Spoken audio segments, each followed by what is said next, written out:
with joy to the Lord, all you nations. Come before him singing for joy. Serve the Lord, serve the Lord. Come before him singing for joy. Sing to the Lord with shouts of joy. Let all creation rejoice. Come join the song of praise to our God. He is the Lord. Sa ngalan ng Ama, ng Anak, at ng Espiritu Santo. Amen. Sumainyo ang Panginoon. At sumayo rin. Mga kapatid, sa araw na ito ating pinagdiriwang ang banal na kapistahan ni San Pedro Crisologo. Crisologo, ibig po sabihin ay gininto ang dila, the golden tongue. Dahil nung buhay po si San Pedro, napakagaling po niyang mangaral. Ang tawag po sa mga humilya niya ay mga gininto ang sermon. Dahil napakalalim at punong-puno po ng kahulugan at katotohanan ang kanyang pangangaral. Tayo nagpapasalamat sa Diyos dahil sa mga obispo, sa mga nagpapalinaw ng salita ng Diyos. Pasalamat tayo sa Diyos dahil palagi niyang tinatanim at binabaon ang kanyang salita, ang kanyang grasya sa atin. Pero naway makita natin ito sa pamagitan ng ating pakikinig, pag-unawa at paghahanap. Sa napakaraming beses na kung saan binaliwala natin ang salita ng Diyos at wala tayong ibang hinanap kung hindi pera at kayamanan, sa mga pagkakataon na kung saan naging layunin lang natin ay magpasarap sa buhay na ito at nakalimutan nating magmahal at magsakripisyo. Hilingin natin muli ang awa at pagpapatawad ng Diyos para tayo ay makitang karapat dapat makatanggap sa mga banal na misteryo. Inaamin ko Sa makapangyarihang Diyos at sa inyo mga kapatid, na lubha akong nagkasala sa isip, sa salita, sa gawa, at sa aking pagkukulang. Kaya'y sinasamo ko sa mahal na Birheng Maria, sa lahat ng mga anghel at mga banal, at sa inyo mga kapatid, na ako'y ipanalangin sa Panginoong ating Diyos. kaawaan tayo na makapangyarihang Diyos, patawarin tayo sa ating mga kasalanan, patnubayan tayo sa buhay na walang hanggan. Amen. Panginoon, kaawaan mo kami. Panginoon, kaawaan mo kami. Kristo, kaawaan mo kami. Kristo, kaawaan mo kami. Panginoon, kaawaan mo kami. Panginoon, kaawaan mo kami. Manalangin tayo. Ama naming makapangyarihan, ginawa mong maging dakilang tagapagbalita tungkol sa iyong nagkatawang taong salita, ang obispong si San Pedro Crisologo. Bilang tugon sa kanyang pagdalangin, masaliksik nawa namin sa aming kalooban ang mga pahiwatig ng iyong pagliligtas. At ito'y matapat nawa naming mailahad sa aming ginaganap. Sa pamagitan ni Jesucristo, kasama ng Espiritu Santo, magpa sa walang hanggan. Amen.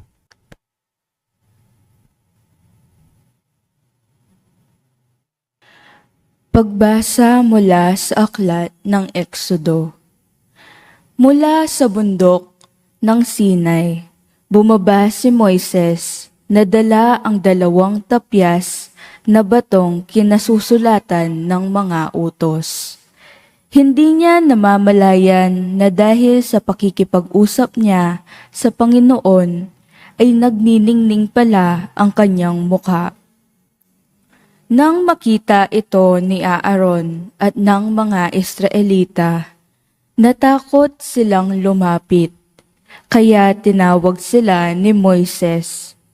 Lumapit naman si Aaron at ang mga leader sa Israel at sila'y nag-usap. Pagkaraan noon, lumapit sa kanila ang lahat ng Israelita at sinabi sa kanila ni Moises ang mga utos na ibinigay sa kanya ng Panginoon nang sila'y mag-usap sa bundok ng Sinai. Pagkasabi nito, tinakpan niya ang kanyang mukha. Tuwing papasok si Moises sa tabernakulo upang makipag-usap sa Panginoon, inaalis niya ang takip ng kanyang mukha. Pagkalabas, sinasabi niya sa mga tao kung ano ang iniuutos ng Panginoon at makikita na naman nila na nagniningning ang kanyang mukha. Sa gayon, tatakpan niya uli ito hanggang sa muli niyang pakikipag-usap sa Panginoon. Ang salita ng Diyos. Salamat sa Diyos. Diyos na makapangyarihan, ikaw ay tunay na banal. Diyos na makapangyarihan, ikaw ay tunay na banal. Ang poon na ating Diyos ay lubos na papurihan. Sa harap ng trono niya'y sambahin ang ngalang banal. Diyos na makapangyarihan, ikaw ay tunay na banal. Si Moises at Aaron, mga saserdote niya, at si Samuel na may lingkod na sa kanya ay sumamba. Nang ang puoy dalanginan, dininig naman sila. Diyos na makapangyarihan, ikaw ay tunay na banal. Ang puon ay nagsalita sa gitna ng mga ulap. Sila naman ay nakinig, utos niya ay tinupad. Diyos na makapangyarihan, ikaw ay tunay na banal. Ang Diyos nating Panginoon, dapat nating papurihan. Sa banal na bundok niya, sambahin ang kanyang ngalan. Siya'y ating Panginoon, siya'y ating Diyos na banal. Diyos na makapangyarihan, ikaw ay tunay na banal.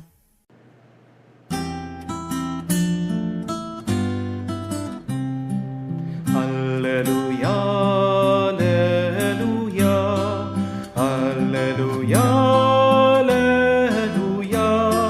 alleluia, alleluia, alleluia,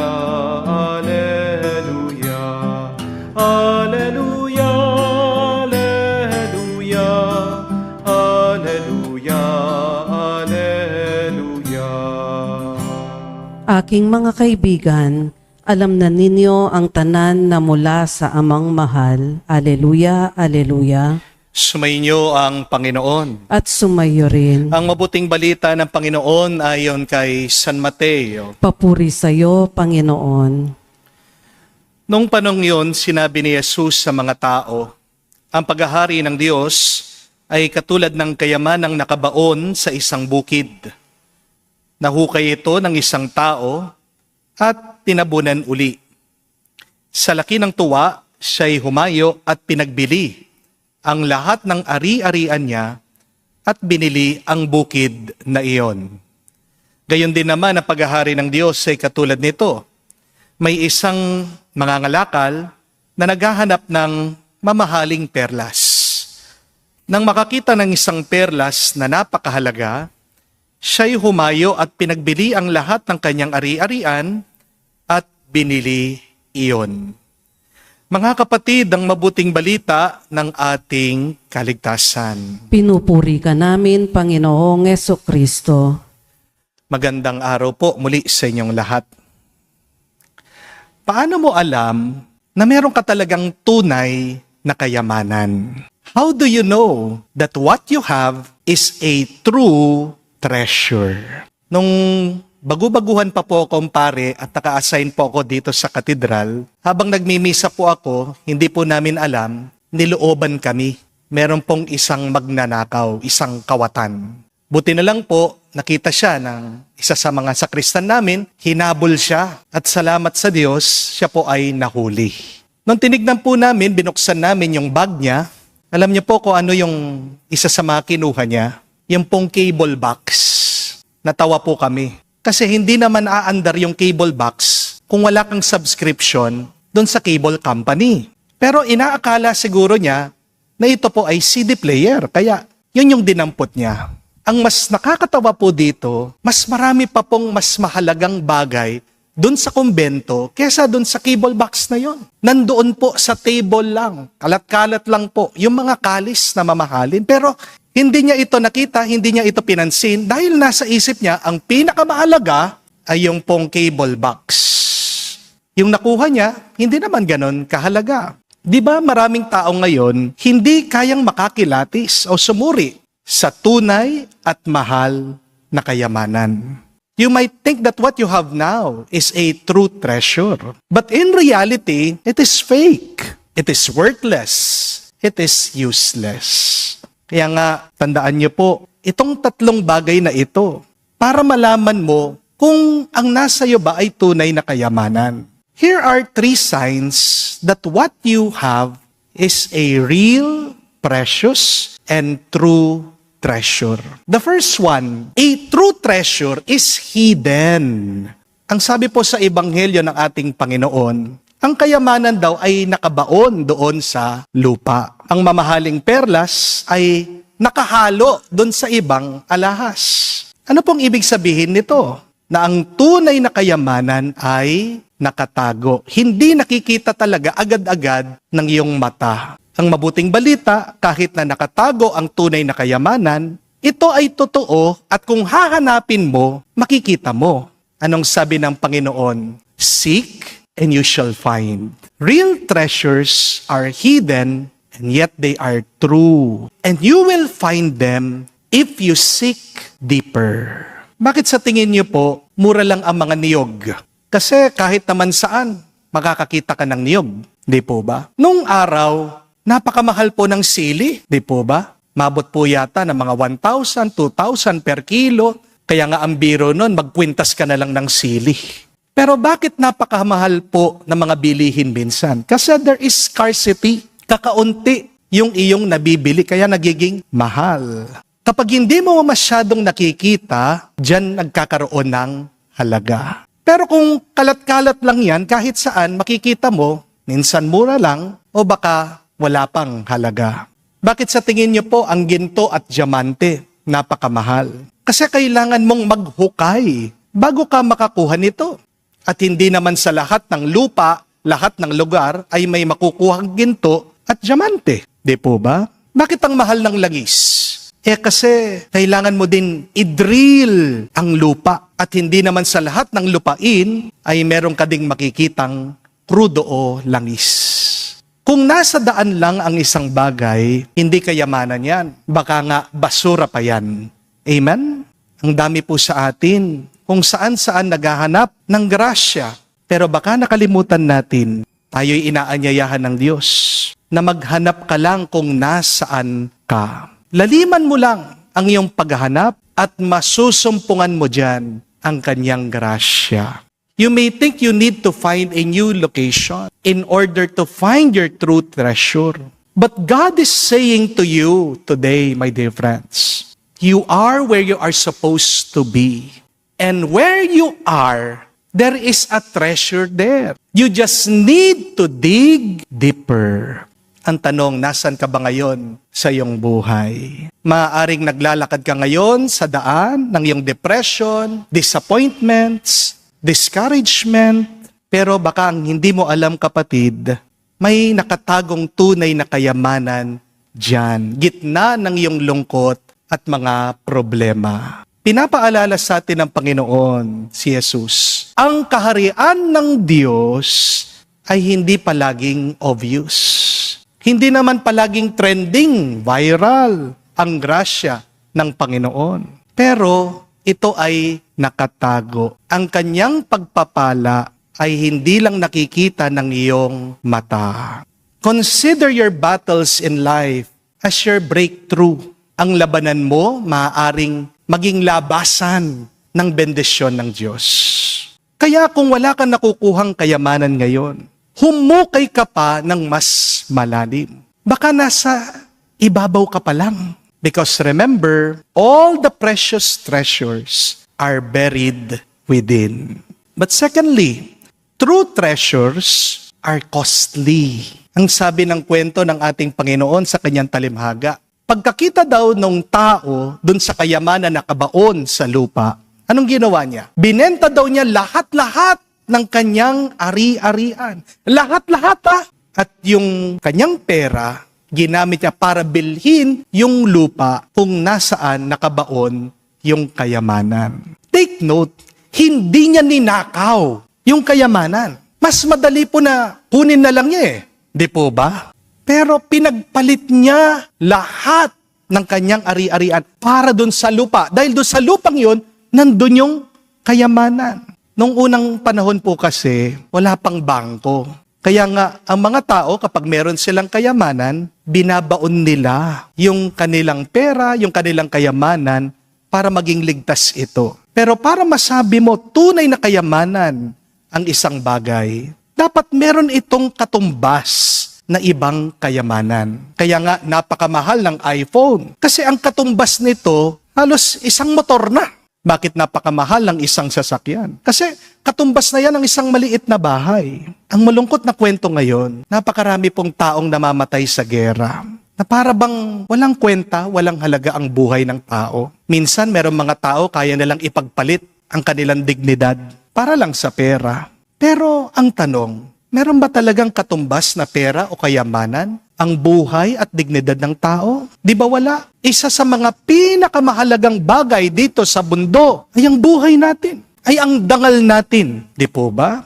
Ang totoo, ang talimhaga na kinwento ng ating Panginoon ay hindi naman talaga tungkol sa atin na naghahanap ng kayamanan. Itong kwentong ito ay tungkol talaga sa Diyos na hinahanap tayo dahil tayo ang kayamanan ng Diyos. Ang naghahanap ng kayamanan at ng perlas, hindi tayong mga tao, kung hindi ang Diyos. God is the treasure hunter. God is the merchant of precious pearls. And we are the treasure of God. Kasi po, tignan nyo ito. Binenta daw ng tao lahat-lahat ng ari-arian niya para makuha lang niya yung kayamanan na yon. Di po ba, ganyan ang ginawa ni Jesus para sa atin? Binigay ni Kristo mismo ang buhay niya para tayong mga mahal ng Diyos ay magkaroon ng buhay at buhay na walang hanggan. Pinagpalit ng Diyos ang buhay niya para magkaroon ka ng buhay. Ang Diyos ang naghahanap ng kayamanan at tayo ang kanyang tunay na kayamanan. Pero ang tanong, tayo ba? Tinuturing ba nating kayamanan ang ating buhay? Tayo ba? Tinuturing din ba nating kayamanan ang Diyos na nagmamahal sa atin? Nakakalungkot din po na ang dami-dami sa atin, binabaliwala ang grasya at kayamanan na tinanggap natin sa Diyos. Ang iba kaya nilang ipagpalit ang kalusugan nila para lang sa bisyo.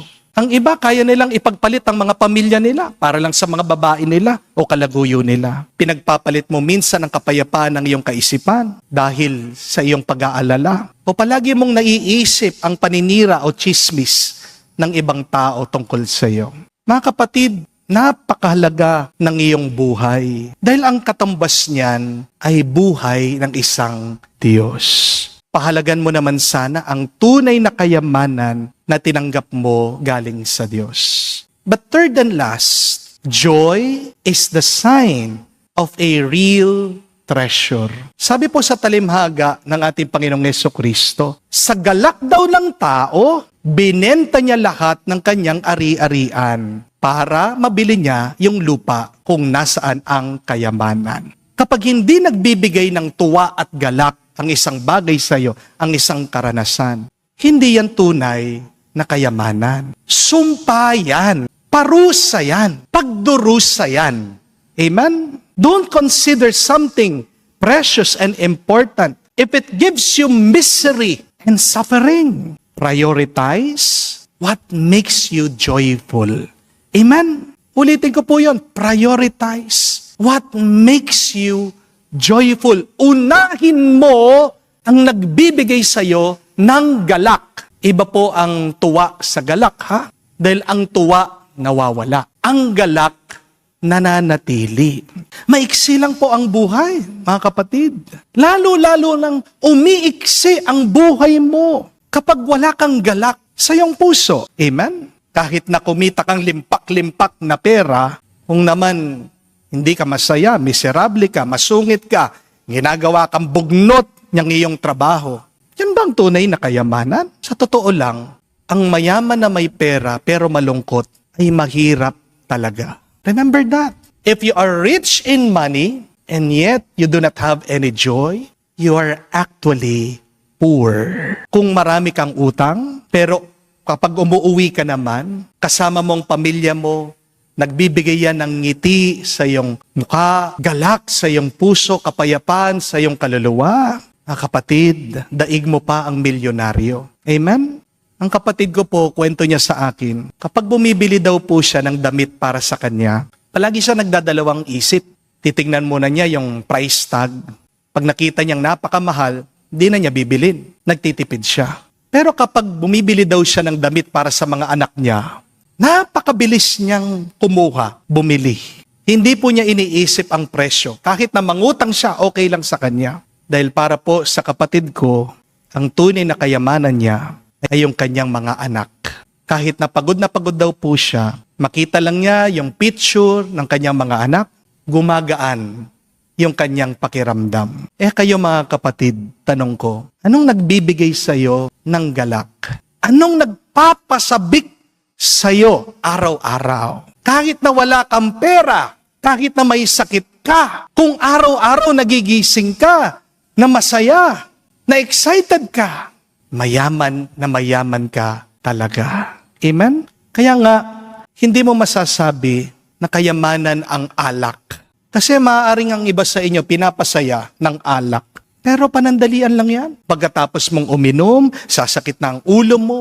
Kinaumagahan, ang iba pa nga sa inyo, hirap na hirap sa pagdudumi. Kapag umuwi ka pang lasing, nakikipag-away ka sa iyong asawa, pati mga anak mo, nag-aaway na kayo. Kayamanan ba ang alak mo? Kapag sinisira mo ang iyong katawan, hindi yan kayamanan. Lason yan.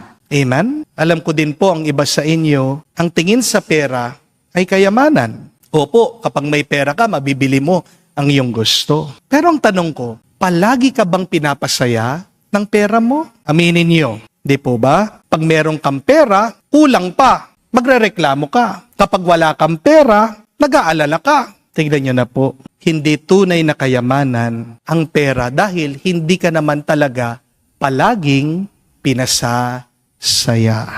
Isa sa mga pinakakayamanan sana natin dito sa mundo ay ang Diyos. Dahil ang Diyos lang ang magkakalob sa iyo, hindi lang ng iyong kailangan, kundi sobra-sobra pa sa iyong hinahanap at hinihingi sa Kanya. Kung paano tayo hinanap ng Diyos, sana tayo din. Masabik tayo at masayang hanapin natin ang Diyos sa ating buhay. Remember that when God becomes your treasure, even in your problems, your sacrifices, they will become your joy. Tandaan niyo po mga kapatid, ang tunay na kayamanan ay nakatago. Ito po ay may mahalagang kapalit at magbibigay ito sa iyo ng tunay na tuwa at galak. Magdasal po tayo sa banal na misang ito. Makita sana natin ang tunay na kayamanan ng ating buhay, ang Diyos at ang Kanyang kaharian. Harinawa, baguhin tayo ng Diyos. Ang ating pagkatao, kapag nasumpungan natin siya, kapag nakita natin siya, maging tayong mas mabuti, mas banal, ngayon at magpakailanman. Amen.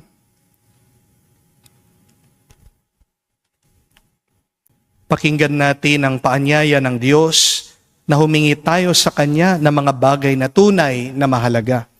Ating sabihin, Panginoon, dinggin mo kami. Panginoon, dinggin mo kami. Ang Santo Papa at ang mga obispo naway magabayan at maliwanagan ng karunungan ng Ebanghelyo, manalangin tayo sa Panginoon. Panginoon, dinggin mo kami. Atin nawang gamitin ng mahusay ang mga mahalagang bagay para sa ating kabubuti at huwag tayong maging mga alipin ng kasakiman at pagkamakasarili, manalangin tayo sa Panginoon. Panginoon, dinggin mo kami. Ang mga naghahanap sa katotohanan naway higit na lumalim araw-araw ang kanilang pagpapahalaga sa pananampalataya kay Kristo bilang perlas na walang katumbas, Manalangin tayo sa Panginoon. Panginoon, dinggin mo kami. Ang mga may sakit at mga nag-aaruga sa kanila, naway mabiyayaan sa kanilang mga pagsasakripisyo. Manalangin tayo sa Panginoon. Panginoon, dinggin mo kami. Ang mga namatay na sa buhay na ito, naway mamahinga sa walang hanggang kapayapaan. Manalangin tayo sa Panginoon. Panginoon, dinggin mo kami. Sa katahimikan po ng ating puso, sabihin natin sa Diyos ang ating mga personal na pangangailangan. Diyos Ama sa langit, bukal ng lahat ng kabutihan sa buhay, tulungan mo kaming gamitin ng wasto ang iyong mga biyaya at magbunyi kami sa kayamanan ng iyong pagmamahal. Hinihiling namin ito sa pamagitan ni Kristo, aming Panginoon. Amen.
Manalangin kayo mga kapatid, para ng ating mga paghahain ay kalugdan ng Diyos, amang makapangyarihan. Tanggapin nawa ng Panginoon itong paghahain sa iyong mga kamay, sa kapurihan niya at karangalan, sa ating kapakinabangan at sa buong sambayanan niyang banal.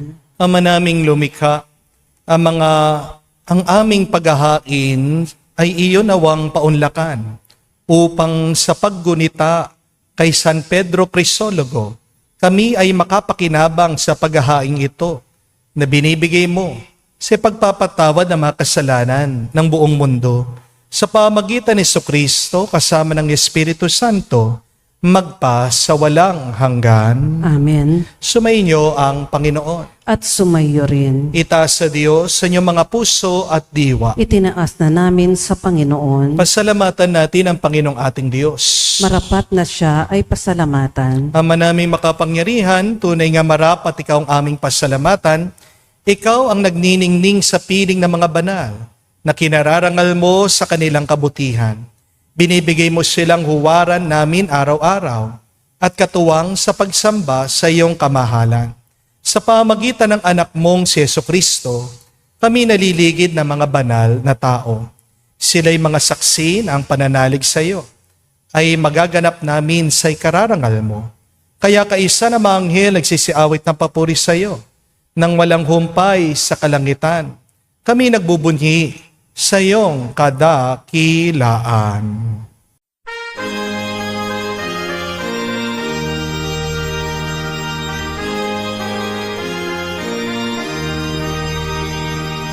Santo, Santo, Santo, Panginoong Diyos ng mga hukbo. Napupuno ang langit at lupa ng kadakilaan mo. Hosana sa kaitasan, pinagpalang na Panginoon sa ngalan ng Panginoon.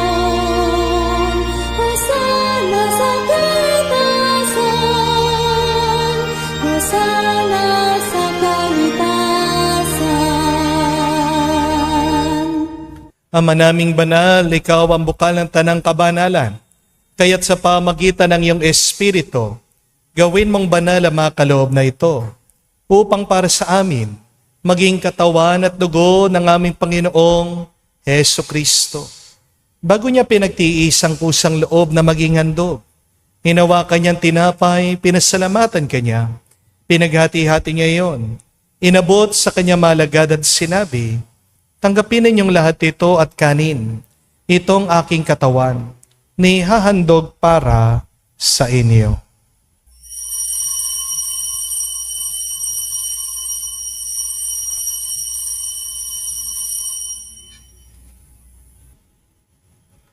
Gayon din naman na matapos ang hapunan, hinawakan niyang kalis.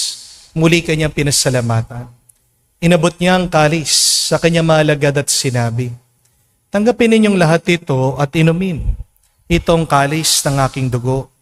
Nang bago at walang hanggang tipan, ang aking dugo na ibubuhos para sa inyo at para sa lahat, sa pagpapatawad ng mga kasalanan. Gawin ninyo ito sa pag-aalaala sa akin.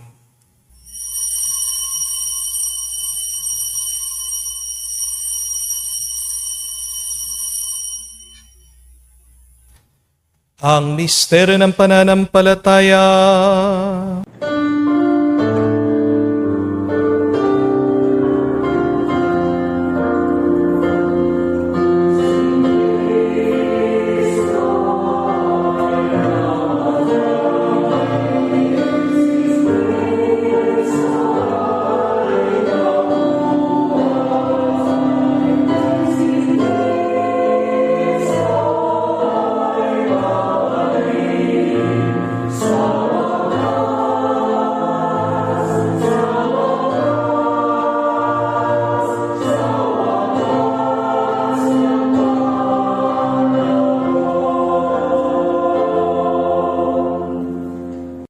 Ama, ginagawa namin ngayon ang pag-alaala sa pagkamatay, muling pagkabuhay ng iyong anak. Kaya tinialay namin sa iyong tinapay nagbibigay buhay at ang kalis na nagkakaloob ng kaligtasan. Kami nagpapasalamat dahil kami iyong minarapat na tumayo sa harap mo para maglingkod sa iyo. Sinasamo namin kami magsalo-salo sa katawan at dugo ni Kristo ay mabuklod sa pagkakaisa sa pamagitan ng Espiritu Santo. Amalingapin mong iyong simbahan, laganap sa buong daigdig. Puspusin mo kami sa pag-ibig. Kaisa ni Leon, ang aming Santo Papa, Florentino, aming Arsobispo at ng Tanang Kaparian. Alalahanin mo rin ang aming mga kapatid na nahimlay may pag-asang sila'y muling mabubuhay. Gayon din naman lahat ng mga pumanaw. Kawan mo't sila't patuloyin sa iyong kaliwanagan. Kawan mo't pagindapatin kaming lahat, makasalo sa iyong buhay na walang wakas. Kaisa na mahal na Birhen Maria, Ina ng Diyos. Kaisa ni San Jose, ang kanyang maluwalhating esposo. Kaisa na mga apostol at lahat ng mga banal na namuhay dito sa daigdig na kalugod-lugod sa iyo. May pagdiwang nawa namin ang pagpupuri sa ikararangal mo sa pamagitan ng iyong anak, aming Panginoong Heso Kristo. Sa pamamagitan ni Kristo, kasama niya at sa Kanya, ang lahat ng parangal at papuri ay sa iyo, Diyos Ama, makapangyarihan, kasama ng Espiritu Santo, magpasawalang hanggan. Amen, amen, amen. Sa nakagaling na utos sa turo ni Jesus sa Panginoon natin at Diyos, ipahayag natin ang lakas, loob.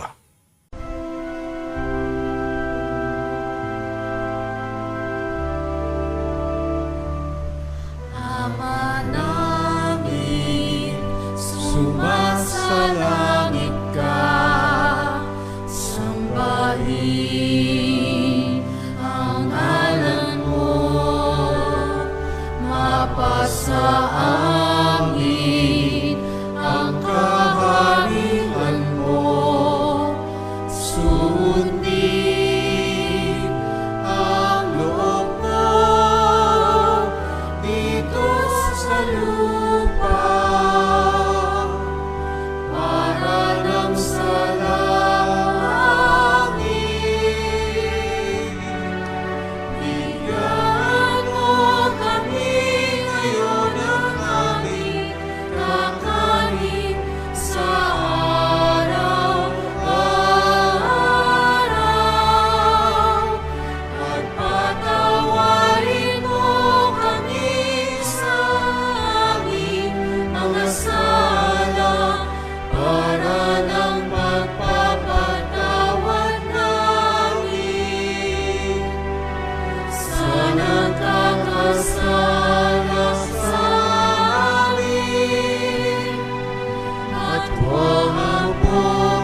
Hinihiling namin kami adya sa lahat na masama, pagkalooban ng kapayapaan araw-araw, iligtas sa kasalanan, ilayo sa lahat ng kapahamakan, samantalang aming pinanabikan ang dakilang araw ng pagpapahayag ng tagapagligtas naming si Hesu Kristo. Sapagkat iyo ang kaharian at ang kapangyarihan at ang kapurihan magpakailanman. Amen. Panginoong Hesu Kristo, sinabi mo sa mga apostol, kapayapaan ang iniwan ko sa inyo, ang aking kapayapaan binibigay ko sa inyo. Tungayan mo ang aming pananampalataya, huwag ang aming pagkakasala. Pagkalooban mo kami ng kapayapaan at pagkakaisa, ayon sa iyong kalooban, kasama ng Espiritu Santo, magpa sa walang hanggan. Amen. Kapayapaan ng Panginoon ay laging sumainyo. At sumayo rin. Magbigayan po tayo ng kapayapaan sa bawat isa. Pisuyo po, kapayapaan po sa inyong lahat.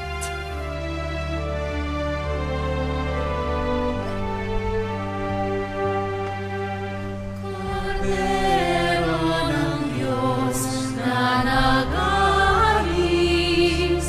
ng mga kasalanan ng sanlibutan, maawa ka sa amin. Maawa ka sa amin. Cordero ng Diyos na nag-aalis ng mga kasalanan ng sanlibutan, maawa ka sa amin. Maawa ka sa amin. Cordero ng Diyos na nag-aalis ng mga kasalanan ng sanlibutan, ipagkaloob mo sa amin ang kapayapaan. Mga kapatid, naririto ang ating Panginoong Yeso Kristo, ang Kordero ng Diyos. Siya nag-alis sa mga kasalanan ng sanlibutan. Mapalad tayong lumalapit sa piging ng Kordero. Panginoon, hindi ako karapat-dapat na magpatuloy sa iyo, ngunit sa isang salita mo lamang ay gagaling na ako.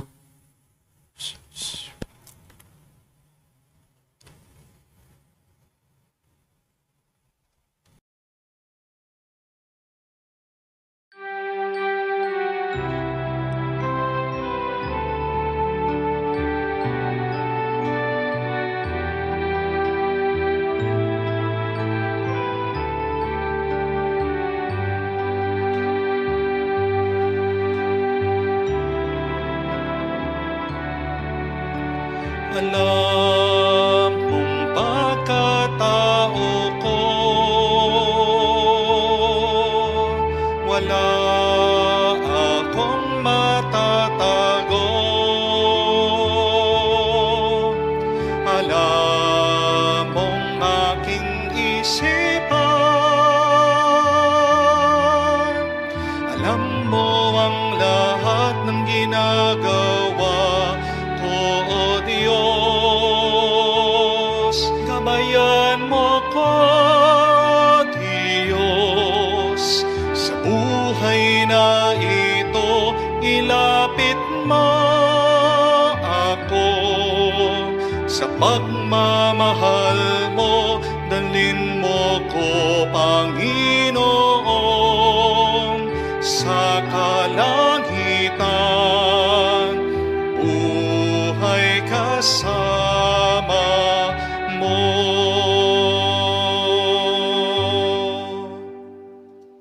Manalangin tayo. Ama naming mapagmahal, kami na kinabang ay dumadalangin na pinapanaligan ng uliran namin na si San Pedro Crisologo ay maipahayag namin at ang itinuro niya ay magawa naming ganapin.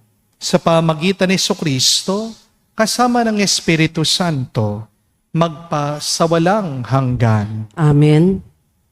Remember, my dear friends, that what you have is a true treasure is, number one, if it is hidden, true treasures are buried. They are real. You need an effort to unearth them. Kaya nga masasabi mo na kayamanan mo ang iyong edukasyon dahil pinaghirapan mo yan. Pero pangalawa, true treasure are costly. May kapalit na mahalaga.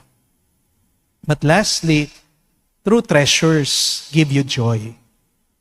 Hindi ka pinapasaya niyan, hindi yan tunay na kayamanan at mahalaga. I want you to evaluate your life. What gives you true joy? Stay there. Huwag niyong ipagpapalit yung nagbibigay sa inyo ng tuwa at galak. Dahil maiksi lang ang buhay. Pasalamatan niyo sa Diyos ng kayamanan ang pinagkaloob niya sa inyo. Mismong buhay natin, ang kapalit niya na yung buhay ng Diyos. At bilang pasasalamat natin sa Kanya, palagi tayong magpuri, palagi tayong magdasal, palagi nating paglingkuran ang Panginoon, sundan mo naman ang kagustuhan din niya. Pray that God may also be your true, hidden, and precious treasure. Sumayin niyo ang Panginoon. At sumayo rin. At kayo basbasan ng Diyos makapangyarihan sa lahat, sa ngalan ng Ama, ng Anak, ng Espiritu Santo. Amen. Ang ating misa'y natapos na, humayo kayo sa kapayapaan ni Kristo. Salamat sa Diyos.